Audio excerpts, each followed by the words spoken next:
सो सही वरा साहब इहो ई त ॻाल्हि आहे त यानी अगरि पुलिस जी नाहली हुजे, अगरि हिकिड़ी लॉ एंड ऑर्डर सिचुएशन जी जेका ख़राबी हुजे, इंतिज़ामी कोताही हुजे, उनजे करे हिकिड़ो ॿारड़ो जेको आहे उहो अगवा थियल हुजे ऐं अगरि 4 माण्हू वेही उन लाइ एहतिजाज कनि, तव्हां चओ त हीअ दहशतगर्दी आहे, हिन खां वधीक रेडिकुलस ॻाल्हि छा थी सघे थी?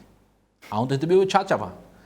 ॾिसी, अगरि रोड ब्लॉक थियो आहे हुन लाइ बि हू बि गैर क़ानूनी आहे न। अगरि पाण बिल्कुलु किताबी हिसाब सां हलूं त जेको रोड ब्लॉक करणु आहे, ऐं आउं हुनजे हिन मामले ते न आउं जनरली हिन ॻाल्हि जे हक़ में न आहियां त मतिलबु छाकाणि ग़रीब माण्हू तकलीफ़ में अचनि था, उन्हनि जो ॾोह कोन्हे, लेकिन जेके एहतिजाज कंदड़ आहिनि उन्हनि जो बि मौक़िफ़ इहो आहे त अगरि एतिरो कमु न कजे त पुलिस पुछे ई कोन थी, ॿुधे ई कोन थी।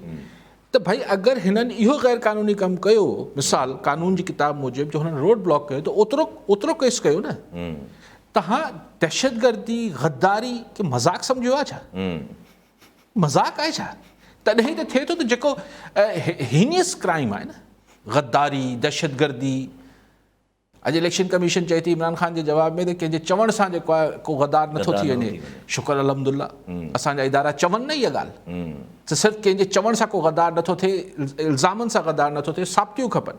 त असां वटि त गद्दारी जा ऐं दहशतगर्दी जा ईअं विरहाइनि था सर्टिफिकेट ऐं ईअं पर्चा कटराइनि था ॼण को मज़ाक आहे।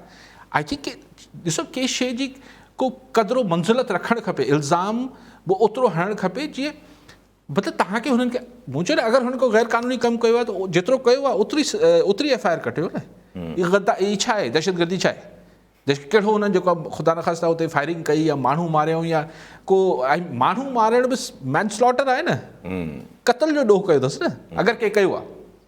सो हू छुटो जेको कल्ह मूं चयो त हिकिड़ो सिंध ॼाओ ग़ाइबु थियलु आहे ऐं अलाए केतिरा अगवा थियल आहिनि, तव्हां हुनजी बाज़ियाबी लाइ जेको प्रोटेस्ट करे पियो उनखे तव्हां दहशतगर्द करार ॾियो था, ज़ुल्म आहे, ज़्यादती आहे। ॿियो वधीक छा ॻाल्हाए?